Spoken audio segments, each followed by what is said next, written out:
디도서 1장 7절, 8절, 9절 같이 읽겠습니다.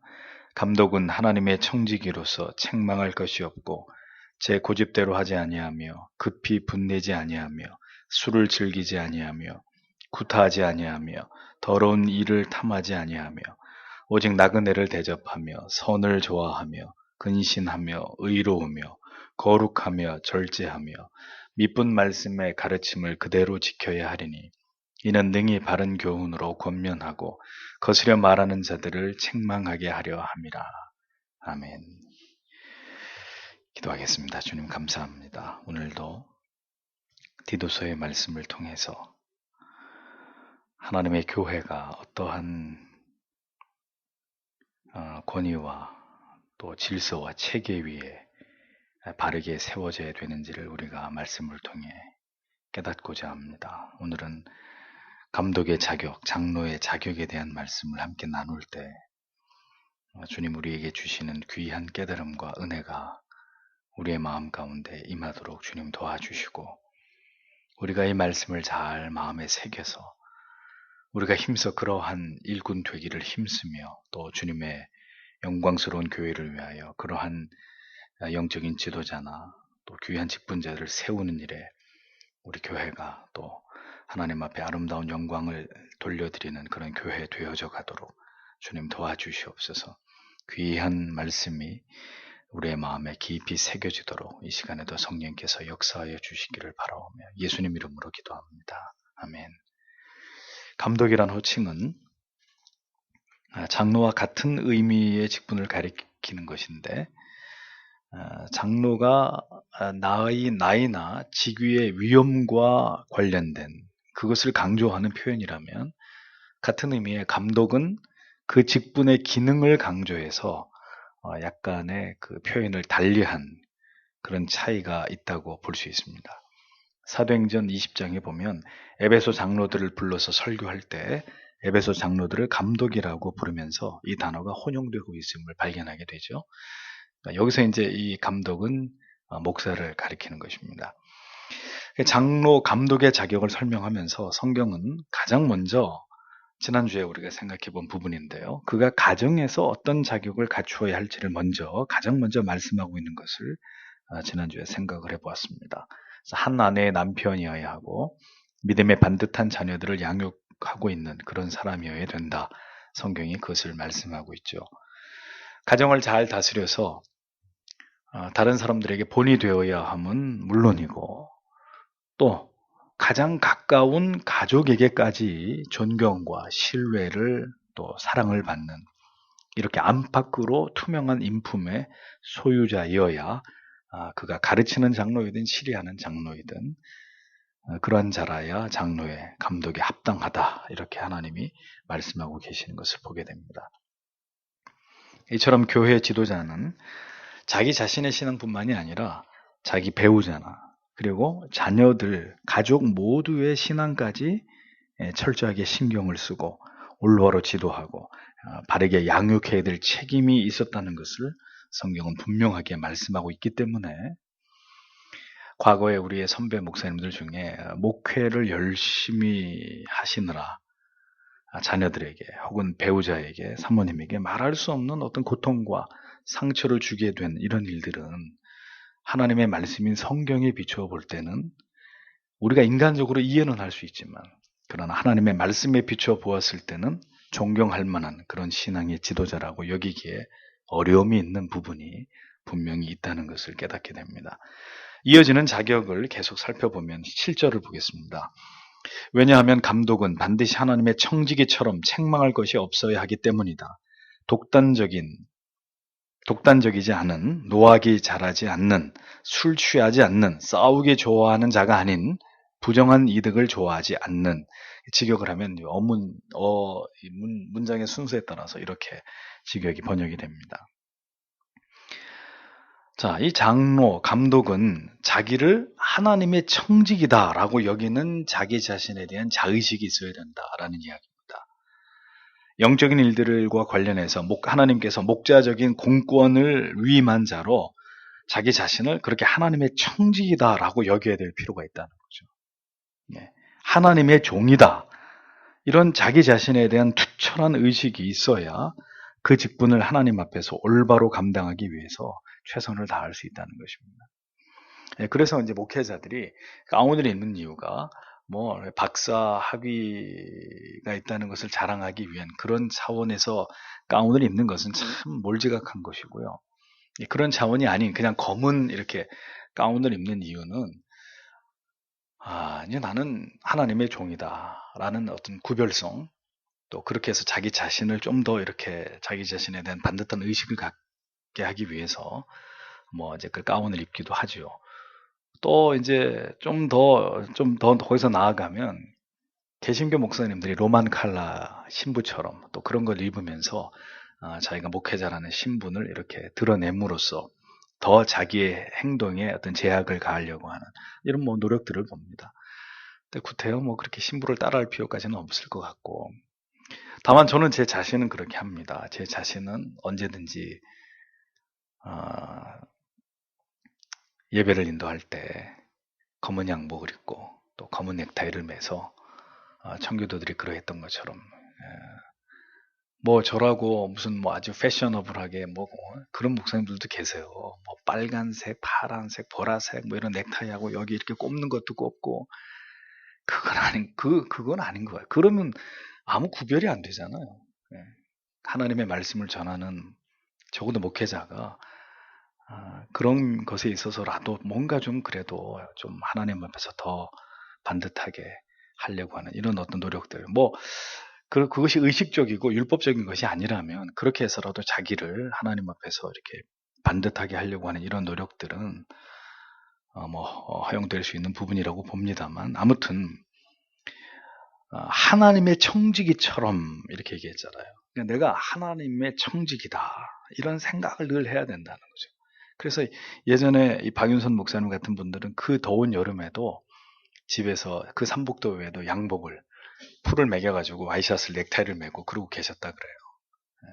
참 그런 정신만큼은 좀 이 시대는 좀 저도 지금 이렇게 더운 관계로 이렇게 타이를 안 매고 설교를 합니다만 아마 그 시대 같으면 난리벼락이 떨어졌을 겁니다 아마. 근데 그렇게 바르게 하려고 하는 그런 정신만큼은 참 어떤 면에서는 또 필요하다 이런 생각이 들긴 합니다. 자기의 신분을 망각해 버리게 되니까 많은 흠결을 만들어내게 되죠.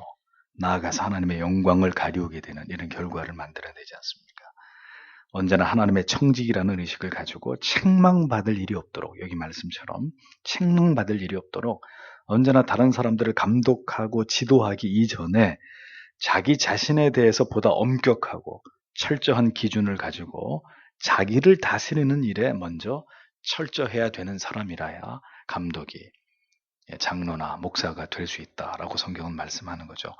결국 자기 자신을 먼저 목양하는 일에 성공해야 다른 사람을 목양하고 주의 진리로 다른 영혼들을 인도할 수 있는 이 중요한 원리를 성경은 우리에게 분명하게 가르치고 있는 것입니다. 그 다음에 감독은 제 고집을 주장하는 사람이 되어서는 안 된다라는 거죠. 독단과 자기 아집에 사로잡혀서 다른 사람들의 의견 다 묵살하고 자기의 권위만을 내세우는 그런 일이 없어야 된다. 그런 사람이라면 감독으로서의 자격이 없다. 성경은 말씀합니다. 직위와 권위는 반드시 사람을 교만하고 자기 고집을 주장하게, 자기 중심적이 되도록 만드는 위험 요인이 있어요. 그게 아닌 것 같은데도 목사님, 장로님, 권사님 뭐 이렇게 타이틀이 붙고 사람들이 그렇게 자기를 불러주기 시작하면서부터 자기도 모르게 좀 그렇게 해도 괜찮다고 생각하는 이런 마음들이 생기는 거죠. 할 수 없어요, 죄인들이라. 어떤 특권의식을 누리려고 그러고 내가 이렇게 해도 된다고 생각하려고 하는 이런 부분들이 자연히 우리 안에서 생겨난단 말이죠. 그러니까 철저하게 그런 거하고 싸워야 되는 거죠. 그래서 자기 아집과 고집으로 자기 주장만으로 어떤 일을 하려고 하는 이런 것들을 배제해 나가야 된다는 것입니다. 그러하기 때문에 더 많이 생각해야 되고요. 자기의 의견과 주장이 자기 고집에 근거한 것인지 하나님의 말씀에 근거한 것인지를 언제나 냉철하게 살펴야 되는 거죠. 감독은. 이게 지금 내 말을, 내 고집을 얘기하려고 하는 건지 성경이 말씀하려고 하는 그것을 얘기하는 건지, 나중에는 이게 분간이 잘 안 돼가지고 자기 고집을 얘기하고 있으면서도 이제 막 성경의 권위를 이용하려고 하는 이런 문제들이 생기는 것입니다. 제일 중요한 거는 진리 문제도 아닌 거 가지고 영적인 지도자가 고집을 부리게 되면 소탐대실하는 거죠. 그건 참 어리석은 일입니다. 그 다음에 급히 분을 내지 않는 것이죠. 쉽게 화를 내거나 쉽게 흥분하거나 성급한 그런 것들을 지양해야 된다는 것입니다. 지도자는 참을성이 다른 사람보다 더 많아야 한다는 이야기죠. 하나님의 뜻을 이루어 가려면 부단히 참아야 되고 인내해야 되고 기다릴 수 있어야 된다는 겁니다. 왜냐하면 사람들은 잘 안 바뀌거든요. 분노를 참지 못해서 무례하게 되거나 몰상식한 이런 언행을 일삼게 되면 이제 지도자의 자격이 상실되는 거죠. 하나님의 종 모세를 보십시오. 이스라엘 백성들이 이끌고 출애굽하는 과정에서 수없이 이스라엘 백성들이 원망과 불평을 늘어놓잖아요. 어떻게 합니까? 견뎌내잖아요. 물론 그도 인간인지라 자기의 분을 억제하지 못해가지고 결국 하나님께 받은 십계명의 돌판을 집어던지는 실수를 범하기도 하지 않습니까? 그러나 모세가 그렇게 하나님 앞에 실수한 건 한두 번이에요.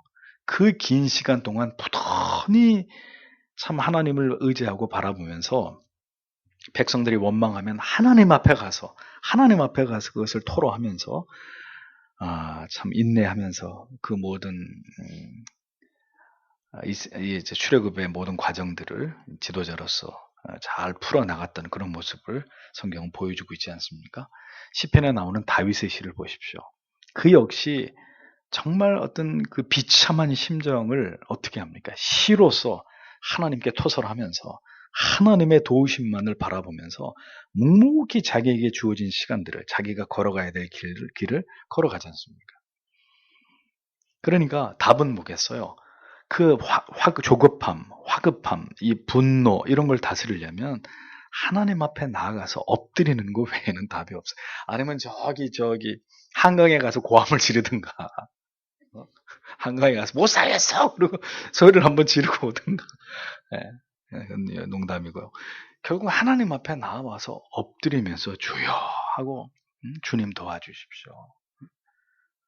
주님이 도와주시지 않으면 어떻게 하나님 이 사명을 이 길을 갈 수 있습니까? 하고 하나님 앞에 그걸 털어놔야 그 성급함이 조급함이 자꾸 분을 내려고 하는 이런 것들이 사그러드는 거죠.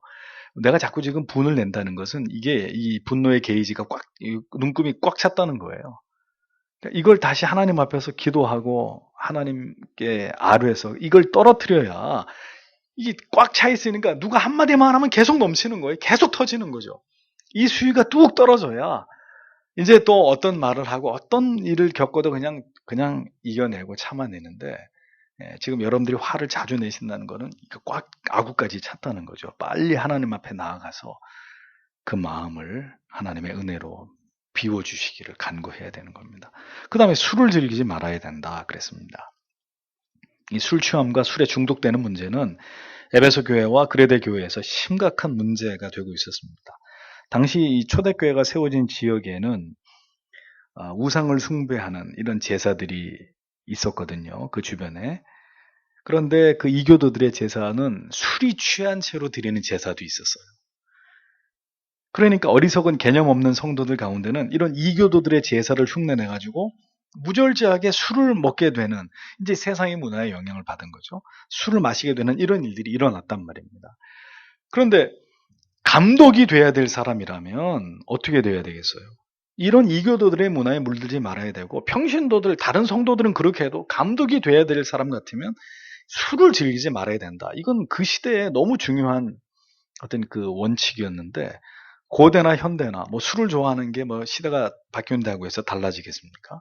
계속 이어지고 있는 타락의 문화이기 때문에 지도자는 이렇게 자기를 절제하고 통제하고 언제나 분명하고 명료한 정신으로 하나님이 주신 직분을 수행해야 된다는 것을 성경이 말씀하고 있는 거죠. 자기를 잘 통제하는 능력. 많은 사람들이 그냥 가볍게 여기고 뭐 한 잔쯤이야 이렇게 해서 육신의 쾌락이나 오락을 추구하는 일에 대해서조차도 지도자는 자신에 대해서 엄격할 수 있는 그런 자질이 영적인 지도자에게 요구되었다라는 것입니다. 다음은 굿하지 않아야 된다라고 말씀하는데 원문에는 폭력적이지 않은, 싸움을 좋아하지 않은 이런 의미입니다. 그러니까 지도자는 결코 폭력이나 완력을 사용해서 자기의 권위를 드러내는 사람이 돼서는 안 돼요. 예전에 제가 들은 얘기인데 시골에서 목회하던 그 선배 목사님인데 키가 한 190 정도 되고 아주 거인이에요. 과거에 좀 이렇게 이걸 좀 썼어요. 근데 예수 믿고 목사 돼서 다 죽이고 살아가는데 시골에서 목회를 하는데 장로님 한 분이 그렇게 수년 동안 막 괴롭히더라는 거죠. 목회자를. 그래가지고 목사님이 장로님 저하고 저 앞에 산에 좀 잠깐 가서 얘기 좀 하시자고. 산에 올라가가지고 장로님을 주워 패버렸대요. 네.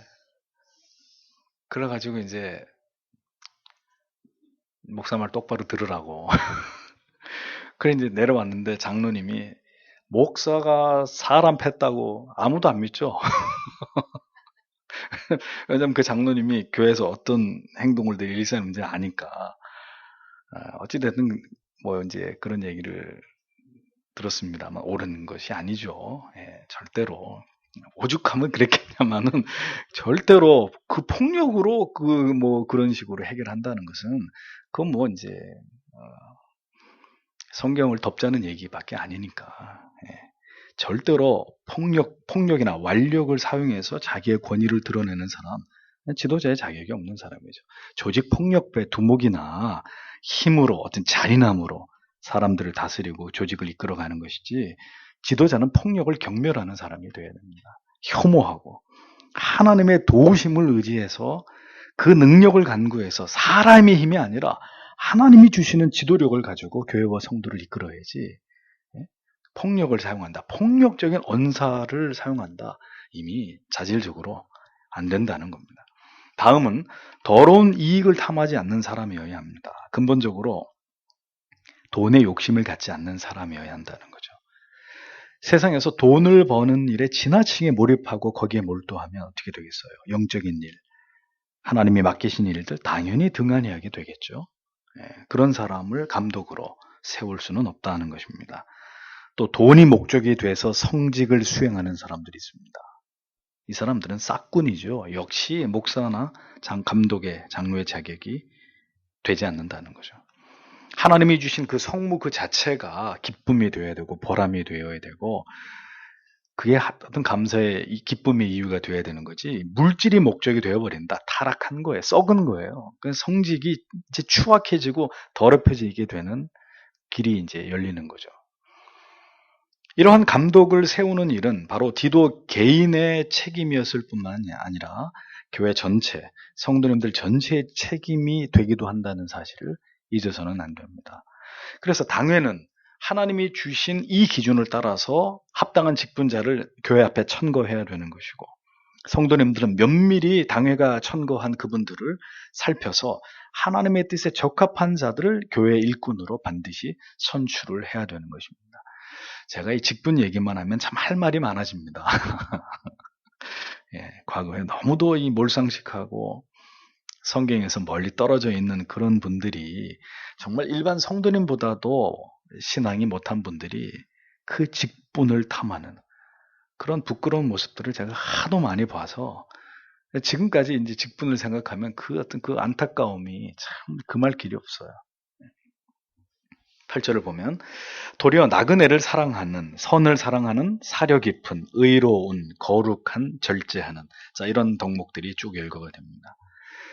감독의 가장 중요한 자질 가운데 또 하나는 나그네를 잘 대접하는 것이다 이렇게 말씀하고 있습니다. 나그네를 환대하는 모습은 고대 사회에서 아주 중요한 그리고 매우 높게 평가되는 그런 덕목이었습니다. 그래서 감독은 기꺼이 환대하는 사람이어야 한다라는 거죠. 아낌없이 인색하지 않게 자기의 집으로 찾아온 손님이나 그 당시 순회 설교자나 혹은 아주 궁핍한 이런 성도들에게 먹을 것과 쉴 곳을 제공하는 일을 기쁨으로 그 일을 기꺼이 그렇게 감당할 수 있는 넉넉한 마음을 가진 그런 사람이어야 한다는 겁니다. 아브라함 보십시오. 하나님의 종을 극진히 대접하는 그런 장면을 우리가 창세기에서 보지 않습니까? 그러니까 참 이제 이런 것이 현실적인 어려움인 것 같아요. 예. 이 목사라는 자리에 있다 보니까 사람들을 만나야 되는 이런 일들이 많고 또 찾아오는 이런 경우도 있고 뭐 거의 제가 시간을 다 교회에서 보내다 보니까 찾아오는 손님들이나 지체들을 대하는 경우가 생기잖아요. 그러니까 어려운 점은 저는 이렇게 얻어먹고는 못 살거든요. 그러니까 대접을 받는 쪽보다는 자꾸 대접을 하는 입장이 되다 보니까 교회는 어려운데 참 이제 이런 것이 이제 참 목사한테 본의 아니게 참 어려운 점이에요. 그래도 어려운 가운데서 목사가 목회 활동에 필요한 이런 것들을 교회가 여러분들이 공급해 주시니까 하고는 있습니다만 참 민망합니다. 그래서 내가 이제 사람들을 안 만나야 되겠다. 교회 없다고 그래야 되겠다. 좀 어떻게 해서라도 좀 이걸 줄여서 좀 대접하는 것도 좋지만 그렇죠. 네. 그래서 참 이런 부분들 앞선 자는 어떻게 되든지 간에 자기의 집을 찾는 사람들 환대하고 어려운 사람을 보면 기꺼이 돕고 이런 일에 인색해서는 안 된다라는 것을 성경이 분명히 말씀을 하고 있죠. 그러한 작은 베풀미 그리스도의 사랑이 드러나는 작은 실천이 되거든요. 그 다음에 감독은 선을 좋아하는 사람이어야 한답니다. 언제나 이 악한 사람들을, 악한 일을, 어떤 악한 방법들을 절대로 생각해서는 안 되는 거죠. 그건 내가 생각해서는 안 될 것이다 라고 여기고 선하고 공정하고 공명정대하고 정의롭고 준법적인 법을 지키는 이런 것들을 좋아하는 사람이어야 한다라는 것입니다. 그러니까 숨김없이 깨끗하게 누가 보아도 악한 것이 없는 그게 하나님이 기뻐하는 것이고 하나님을 닮은 아름다운 성품이기 때문에 반드시 선을 추구하고 선을 사랑하는 이런 마음을 지니기 위해서 노력하는 사람이어야 된다라는 겁니다. 그 다음에 근신하는 사람, 원문에는 신중한 이런 의미예요. 그러니까 이건 뭐예요? 뭐에 대해서 신중한 걸까요? 자기 자신에 대해서.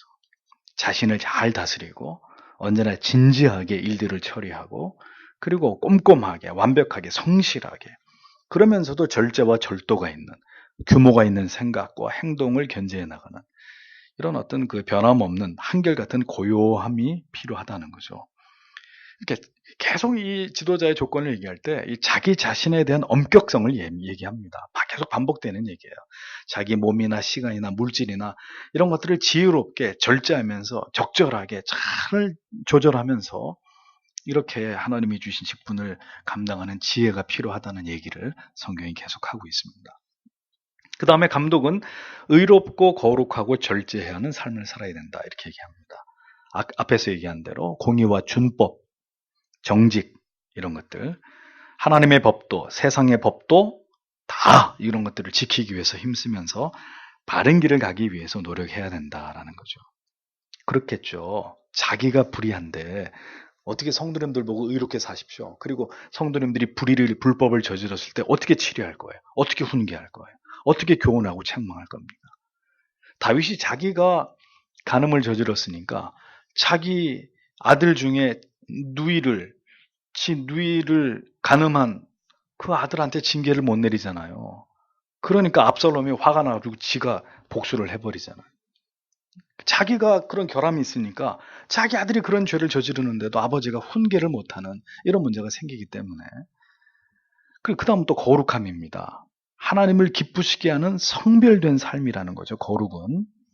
그러니까 지나치게 세상적인 쾌락, 오락을 즐기면서 또 세상에서 소비를 즐기는 무절제, 그 다음에 절제잖아요. 무절제한 삶을 살아가는 이런 사람들은 감독으로 적합하지 않다는 거죠. 네.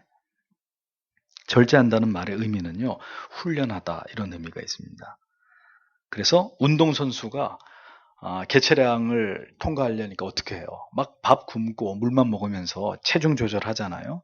또 체조 선수들 가장 먹고 싶은 게 아이스크림이라 그러잖아요.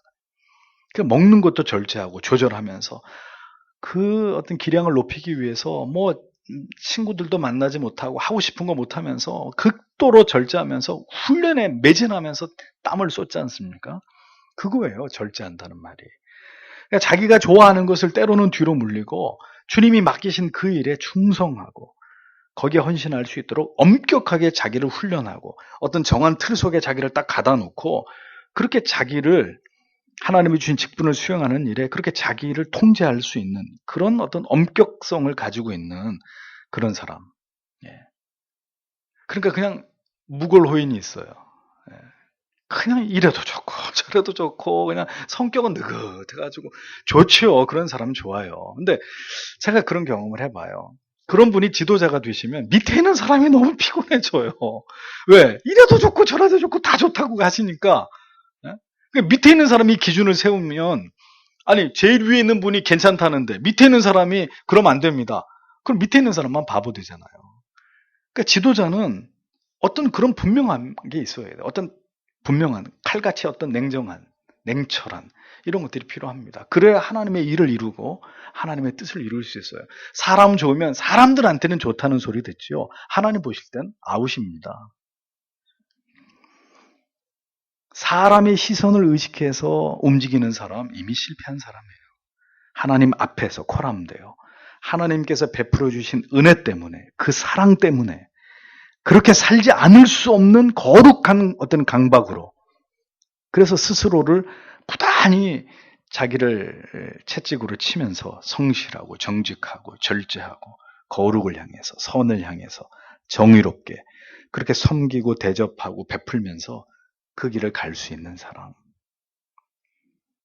그런 사람이 감독으로 적합하다. 성경은 말씀합니다. 마지막 구절을 보면 신실한 말씀의 가르침을 따라 굳게 붙잡으면서 그리고 건전한 가르침 가운데서 권면하는 것이 그리고 반대하여 말하는 자들을 책망하는 것이 가능하도록 직역을 하면 이렇게 됩니다.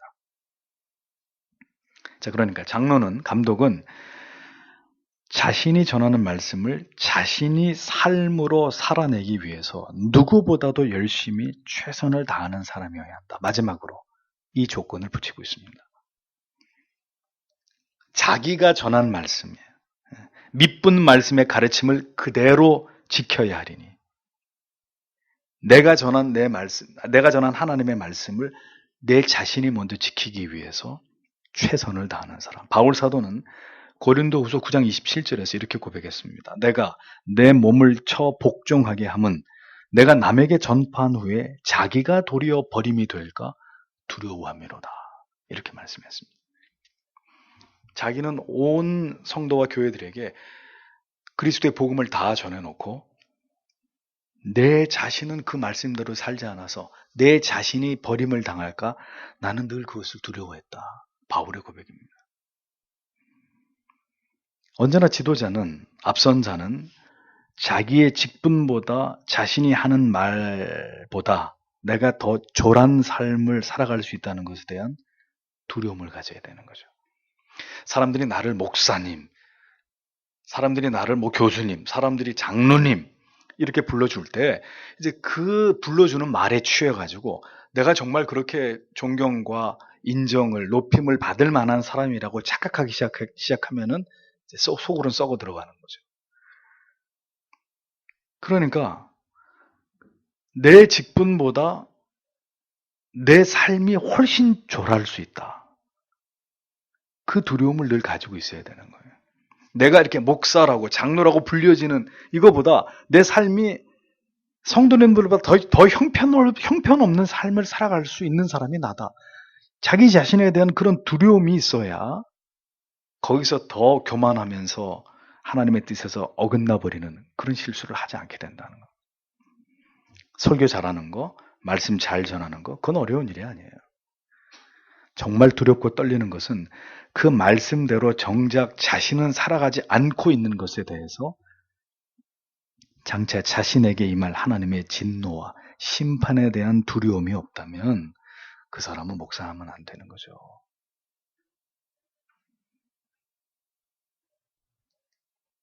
야고보 사도는 야고보서 3장 1절에서 내 형제들아 너희는 선생된 우리가 더 큰 심판을 받을 줄을 알고 많이 선생되지 말라 이렇게 말씀했습니다. 그래서 제가 목사 되려고 하는 사람 여럿 말렸어요.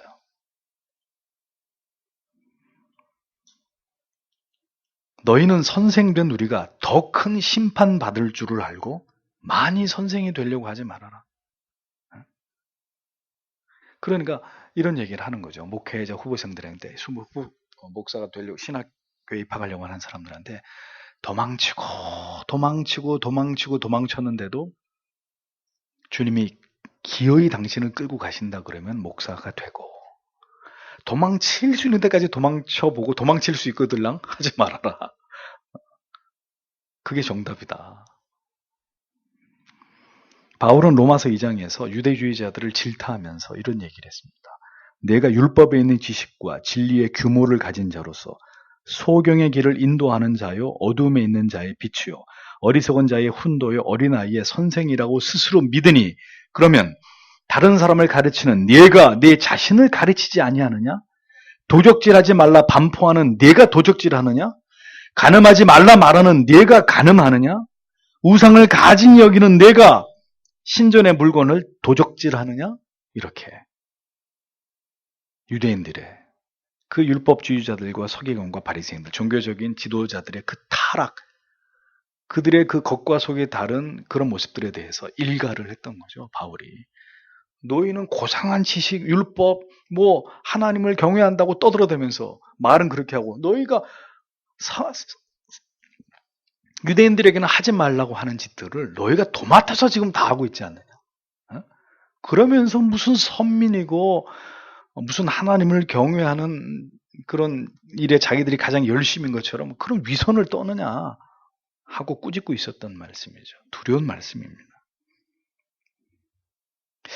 저도 그래요. 저도 할 수만 있으면 하나님께서 저를 다른 길로 인도하셨다면 아마 절대로 목사가 되려고 하지 않았을 것입니다. 이 두렵고 떨리는 일을, 영혼에 대해서, 교회에 대해서 이 감당할 수 없는 무거운 짐을 절대로 제가 사서 지려고 하지 않았을 것입니다. 시간이 지나갈수록 이 일이 너무 두려워요. 여러분들은 안 믿으시겠지만. 이 길을 가지 않으면 안 되도록 저를 이곳까지 인도하신 그 하나님의 손길 때문에 목사의 길을 가고 있지만, 그 누구에게도 말할 수 없는 두려움이 언제나 제 마음 깊은 곳에 있어요.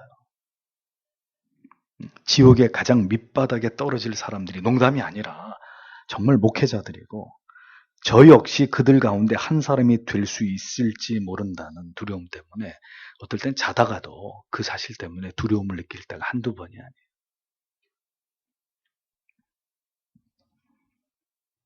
여러분들은 여러분 영혼만 잘 챙기시면 된다니까요. 그런데 저는 그렇지가 않아요.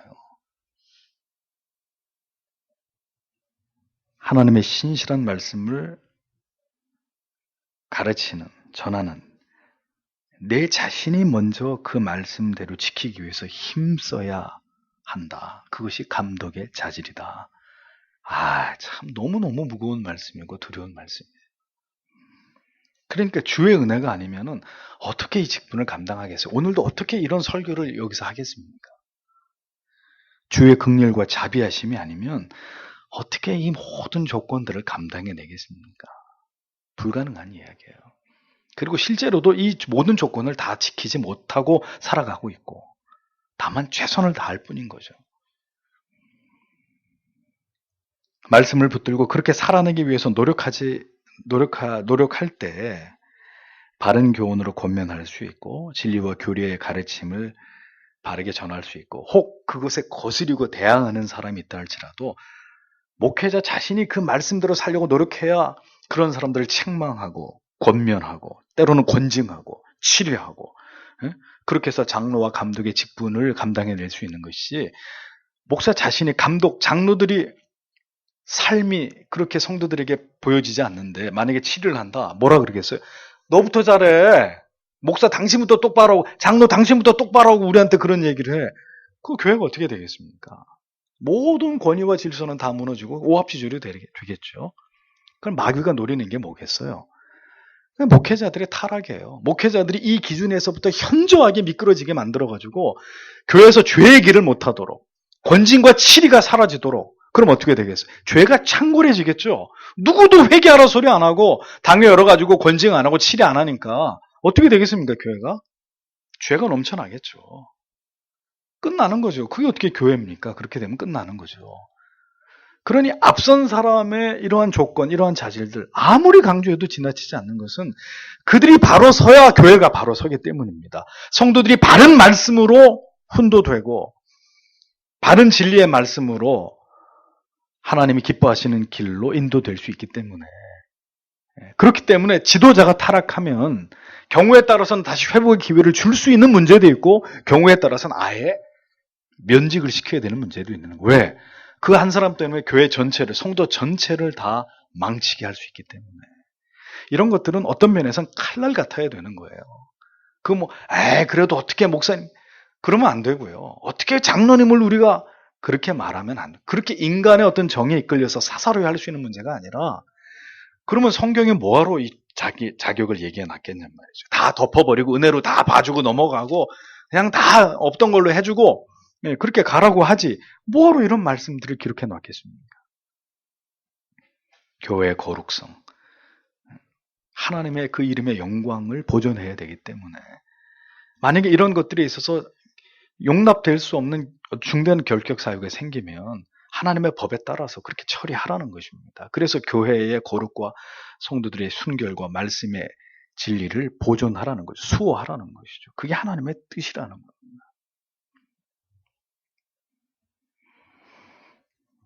그렇게 자신이 하나님 말씀 앞에 뒹굴면서 가르침을 따라 살기 위해 몸부림을 칠 때 결국 성도님들을, 교회를 목양하고 권징할 수 있는 그런 권위와 능력을 하나님께로부터 부여받는 것이죠.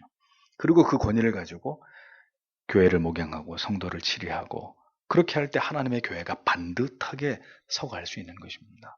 자, 이런 것들을 다 무너뜨린 교회들은 하나님의 진리 위에 서 있는 교회들이 아니에요. 그냥 사람들끼리 두리뭉실 좋은 게 좋은 거라고. 그러면 그건 사교 집단이지 그리스도의 몸이신 교회가 아니, 그리스도의 통치를 따르는 주님의 교회라고 볼 수 없다는 겁니다. 그래서 예외가 없는 거죠, 예외가.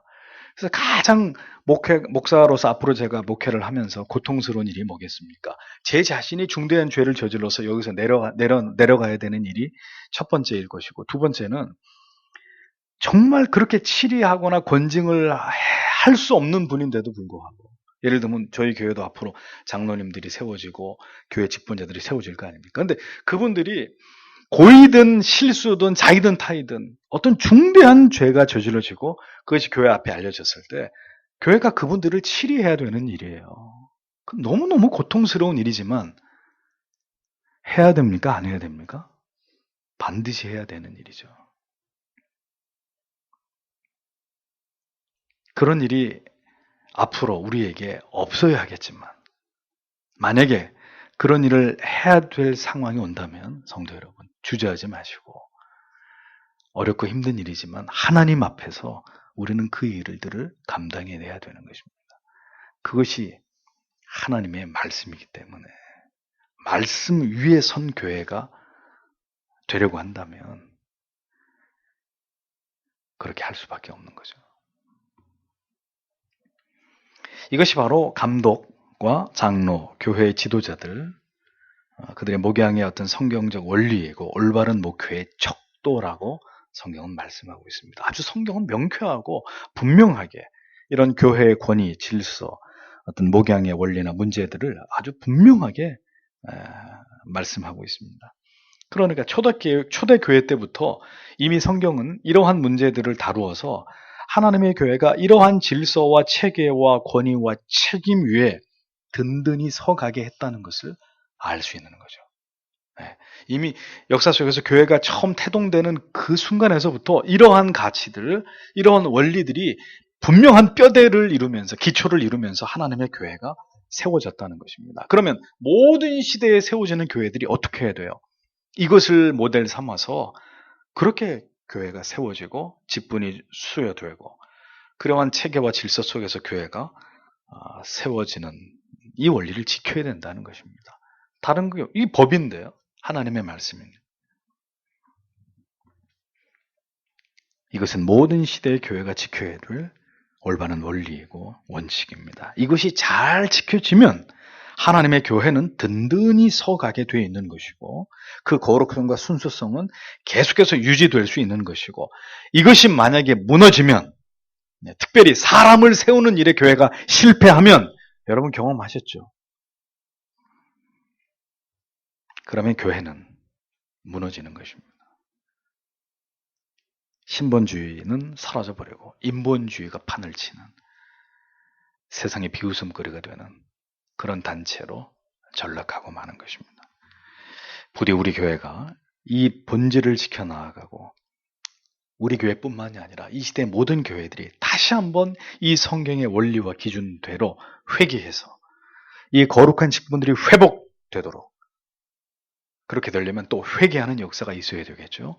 이러한 일들을 통해서 하나님의 교회가 하나님의 말씀 위에 초대교회처럼 이러한 원리에 근거해서 든든히 세워지고 또 새로워지는, 회복되는 이런 은혜를 하나님께서 한국교회에 주시기를, 또 우리 교회의 미래가 이러한 하나님의 말씀에 근거해서 든든히 서가기를 오늘 이 저녁에도 다 함께 기도해 주시기를 바랍니다. 기도하겠습니다.